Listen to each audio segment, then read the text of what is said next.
নমস্কাৰ বন্ধু বান্ধৱীসকল স্বাগতম জনাইছো সকলোকে আৰু অসম কৃষি বিশ্ববিদ্যালয় তথা যিখন আসাম এগ্ৰিকালচাৰ ইউনিভাৰ্চিটি তাত আপোনালোকৰ পোষ্ট কিছুমান খালী হৈছে ভালেকেটা পোষ্ট খালী হৈছে তাৰ কাৰণে আপোনালোকে আবেদন কৰিব লাগিব অসমৰ সকলো ল'ৰা ছোৱালী এপ্লাই কৰিব পাৰিব তো ইয়াত কেনেকুৱা ধৰণৰ পোষ্ট আছে কিমান কোৱালিফিকেশ্যন বিচাৰিছে সকলোখিনি আমি ভিডিঅ'টোৰ জৰিয়তে আলোচনা কৰিম তো আপোনালোকে ভিডিঅ'টো সম্পূৰ্ণ শেষলৈ চাই থাকিব তো ইয়াত আপোনালোকে নিশ্চয় দেখা পাইছে আসাম এগ্ৰিকালচাৰ ইউনিভাৰ্চিটি ৰিক্ৰুটমেণ্ট 2019 তাৰে পোষ্টবিলাক হৈছে director consultant data entry operator total আপোনালোকৰ পোষ্ট আছে 10টা আছে টোটেল পোষ্ট তাৰ কাৰণে আপোনালোকৰ আবেদন বিচাৰিছে Assam agriculture university Jorhat last date হৈছে 30 মাৰ্চ তো 30 মাৰ্চৰ ভিতৰত আপোনালোকে এপ্লাই কৰিব লাগিব তাৰে প্ৰথম পোষ্টটো হৈছে আপোনালোকৰ ৰিজিয়নেল ডাইৰেক্টৰ টোটেল পোষ্ট আছে এটা আৰু তাৰ কাৰণে আপোনালোকে স্যালাৰি দিছে 70000 টকা দিছে আৰু গোটেই পোষ্টখিনি আপোনালোকৰ কন্ট্ৰাকচুৱেল বেচিছত লৈছে ঠিক আছে তোমালোকে যেটো ৰিজিয়নেল ডাইৰেক্টৰৰ পোষ্ট হয় তাৰ কাৰণে স্যালাৰি দিছে 75000 টকা তাৰ কাৰণে আপোনালোকে এমএসসি কৰা হ'ব লাগিব এগ্ৰিকালচাৰ লগতে 25 বছৰ এক্সপেৰিয়েন্স লাগিব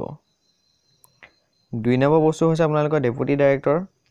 টোটেল পোষ্ট আছে এটা আছে স্যালাৰি দিছে 50000 টকা পাৰ মান্থ তাৰ কাৰণে আপোনালোকে এমএসসি পঢ়িব লাগিব এগ্ৰিকালচাৰ লগতে 5 বছৰ এক্সপেৰিয়েন্স লাগিব যিকোনো এগ্ৰিকালচাৰ কাম কৰা 3 নম্বৰ পোষ্ট হৈছে কনসালটেন্ট টোটেল পোষ্ট আছে দুটা তাৰ কাৰণে আপোনালোকৰ দিব 35000 টকা স্যালাৰি দিব আৰু কোৱালিফিকেশ্যন বিচাৰিছে এমএসসি কৰা হ'ব লাগিব এগ্ৰিকালচাৰ নেবা হৰ্টিকালচাৰ ঠিক আছে তো এক্সট্ৰা এক্সপেৰিয়েন্স নাই বিচাৰে জাস্ট আপোনালোকে এমএসসি কৰা হ'ব লাগিব এগ্ৰিকালচাৰ 4 নম্বৰ পোষ্ট হৈছে কনসালটেন্ট আইটি টোটেল পোষ্ট আছে এটা স্যালাৰি দিছে 35000 টকা তাৰ কাৰণে আপোনালোকে এমএসসি কৰা হ'ব লাগিব সিএস নাইবা আইটি নাইবা আপোনালোকে বিএড বিটেক কৰিলেও হৈ যাব বিই নাইবা আইটিত ঠিক আছে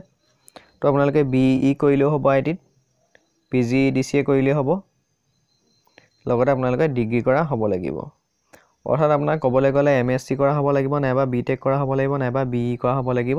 তেতিয়া আপোনালোকে এপ্লাই কৰিব পাৰিব 5 নম্বৰটো হৈছে ডাটা এন্ট্ৰি অপাৰেটৰ টেকনিক্যাল এসিস্ট্যান্টৰ হয় টোটেল পোষ্ট আছে 5টা স্যালাৰি দিছে 20000 টকা পাৰ মান্থ তাৰ কাৰণে আপোনালোকে বেচেলৰ ডিগ্ৰী কৰা হ'ব লাগিব এগ্ৰিকালচাৰ নাইবা হৰ্টিকালচাৰ নাইবা botanic life science management computer application এবিলাকত আপোনালোকে বেচেলৰ ডিগ্ৰী কৰা হ'ব লাগিব এপ্লিকেশন ফিছটো আপোনালোকৰ 300 টকা দিছে জেনেৰেল ওবিসি এমওবিসি সকলৰ কাৰণে আৰু এসটি এসসি পিডব্লিউডি প্ৰাৰ্থী সকলৰ কাৰণে 150 টকা দিছে তাৰ কাৰণে আপোনালোকে অফলাইন যোগেদি এপ্লাই কৰিব লাগিব হাউ টু এপ্লাই কাৰণে তো তাৰ কাৰণে আপোনালোকে এখন এগ্ৰিকালচাৰ অফিচৰ ফালৰ পৰা এপ্লিকেশন ফৰ্ম প্ৰিন্ট আউট কৰি উলিয়াব লাগিব যদি আপোনালোকৰ কোৱালিফিকেশ্যন মিলে তেতিয়াহলে আপোনালোকে ডাকঘৰ যোগেদি পঠাব লাগিব ডাইৰেক্টৰ অফ ৰিচাৰ্চ এগ্ৰি